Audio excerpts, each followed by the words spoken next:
Bismillahirrahmanirrahim. Assalamualaikum warahmatullahi wabarakatuh. Kembali lagi bersama kami di channel YouTube Kampung Silat Jampang. Baik, dengan saya Febriansyah atau biasa dipanggil Teh, dan di sebelah saya ada Alif Alvan. Oke, kami di sini akan sedikit membahas tentang sebenarnya bisa nggak sih pencak silat itu road to MMA atau menuju ke MMA gitu. Kalau banyak pertanyaan yang masuk ke saya itu, bisa nggak sih bang, bisa nggak sih bang, bisa nggak sih bang gitu.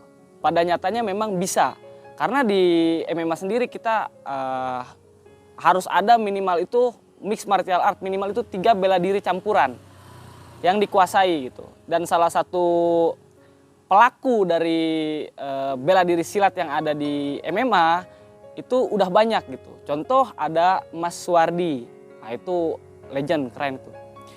Berikutnya di sini kita di Padepokan Kang Ius itu ada program-program tersebut. Jadi kita pun tidak menutup mata bahwa kita mengikuti zaman gitu. Jadi sekarang yang lagi tren ataupun viral ada di IBCA, MMA ataupun promotor-promotor yang diselenggarakan di bela diri campuran lainnya gitu. Mengarah kepada bela diri silat bisa atau tidak ke MMA, mari kita akan menjelaskan di video berikutnya. Cekidot.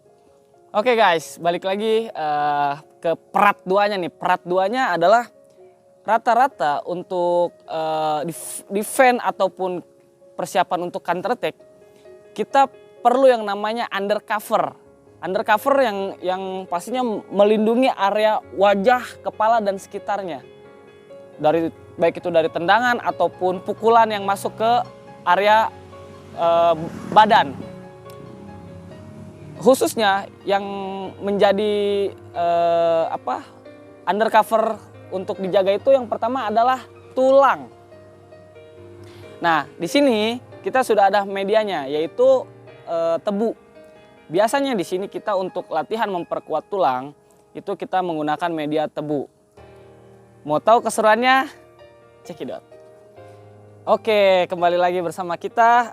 Selanjutnya di sini adalah, adapun ini adalah teknik dasar ataupun basic dalam latihan penguatan tulang, yaitu medianya dengan tebu menggunakan tulang 4 jari setelah mata tangan.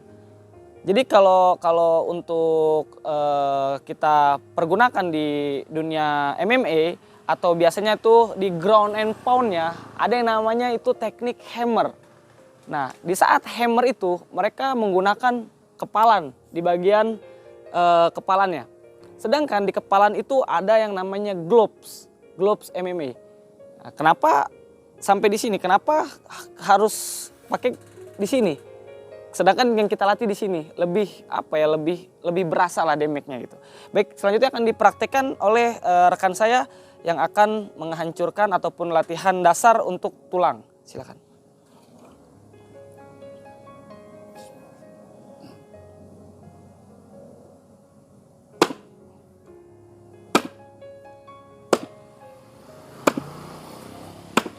Oke, cukup. Nah, itu dikeprek ataupun di hammer sampai di dalam, ditahan. Gitu. Jadi bakal nimbulin damage-nya tuh yang sakit gitu sampai ke dalam gitu. Oke, berikutnya adalah posisinya untuk low kick. Low kick itu untuk menghajar hamstring ataupun bagian tungkai betis. Jadi biasanya dipakai oleh anak-anak kickboxer ataupun muay thai untuk low kicknya. Oke, biasanya untuk latihan dasarnya itu lurusin aja enggak. Nah, biasanya untuk latihan dasarnya cukup diketok-ketok pelan-pelan. Tapi kalau untuk udah yang expertnya itu bisa langsung fullin. Seperti itu kurang lebih. Ya. Jadi untuk ngehajar low kick di bagian tungkai betis ataupun di hamstring. Gitu. Karena kalau hamstring udah pecah ataupun bagian betis sudah pecah, dia nggak akan bisa berdiri lama. Kalau dia udah nggak bisa berdiri lama, pondasi itu udah nggak akan ada. balancing udah nggak akan ada. Dia gampang di take down, dia gampang dipukul jatuh, dia gampang disengkat jatuh gitu. Oke, kurang lebihnya seperti itu. Berikutnya adalah kita memasuki part 3. Mau tahu keseruannya? Cekidot. Oke, selanjutnya kita akan praktek. Prakteknya untuk pesilat,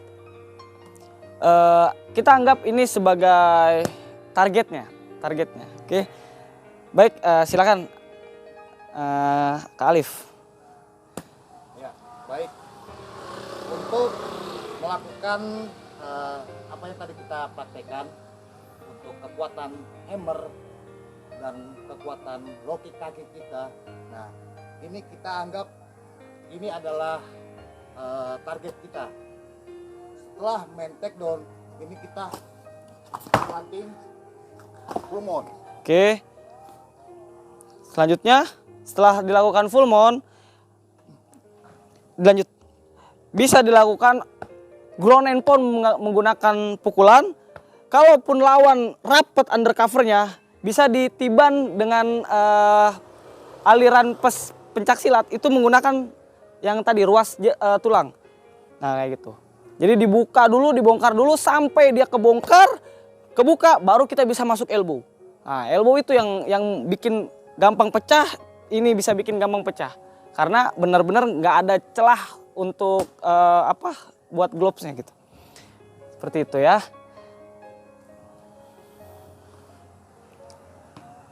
Nah, kurang lebihnya seperti itu. Baik, kita lanjut ke bagian yang low kick. Baik, selanjutnya kita akan membahas tentang bagaimana cara kita berhadapan dengan lawan kita, ataupun kita sambil membahas tentang kaidah-kaidah ataupun pasangan kita, dan akan kita praktekkan low kicknya. Oke, nah sepengalaman saya kekurangan pencak silat itu ketika naik ke oktagon ataupun cage di dunia MMA itu karena kita sudah terbiasa dengan bentuk pasangan silat. Jadi, contoh bentuk pasangan silat itu agak nunduk seperti ini, Sedangkan kalau kita agak nunduk seperti ini kita kosong, rahang kita kosong, jadi nggak bisa. Nah itu makanya kita perlu latihan juga ataupun perlu tahu bahwa undercover itu penting.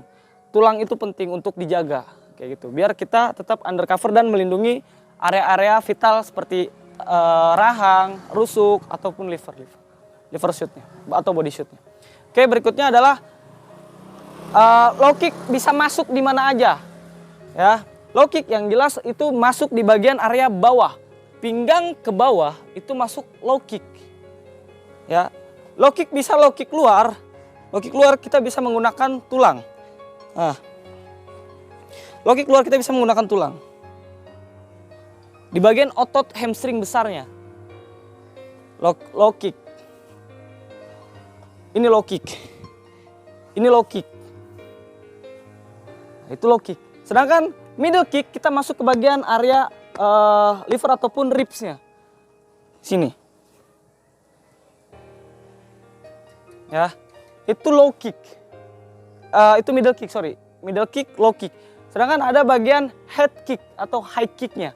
High kick kita ke bagian rahang atas, ke bagian rahang ataupun kepala. Makanya yang diperlukan adalah undercover full. Oke, seperti itu. Selanjutnya ada pun teknik takedown melalui menggunakan orang beneran gitu. Ya, nah biasanya kalau untuk silat itu kita menggunakannya tuh teknik jatuhan ataupun bantingan tanpa menghilangkan unsur ataupun kadar seni dari kaidah-kaidah silat yang kita gunakan. Contoh misalnya lawan mau pakai middle kick ke badan, kita udah siap nih. Kita ambil. Nah, ini kita ambil tapi ini kita tetap ngejaga nih. Ininya. Elbow kita masuk ke sini, ini kita ngejaga nih. Jadi biar nggak ada masuk, baru kita masukin. Kita tetap kepala ataupun muka kita tetap dekat sama ini. Masuk pelan-pelan. Masuk pelan-pelan. Nah, kalau udah masuk di full mount ini, bebas. Ini mau kita kunci di sini bisa. Baru ini masuk. Bam, bam, bam, bam. Ini buka. Jebret, jebret, jebret. Itu baru masuk elbow. Buk, buk, buk. Bisa. Oke, kurang lebihnya seperti itu untuk teori yang tadi kita jelaskan. Mungkin kurang lengkapnya bisa saling koreksi atau mungkin teman-teman bisa memberi masukan kepada kami melalui channel Kampung Silat Jampang. Oke, semuanya sehat-sehat selalu, sehat-sehat semuanya. Jangan lupa like, comment, subscribe. Thank you semua. Assalamualaikum warahmatullahi wabarakatuh.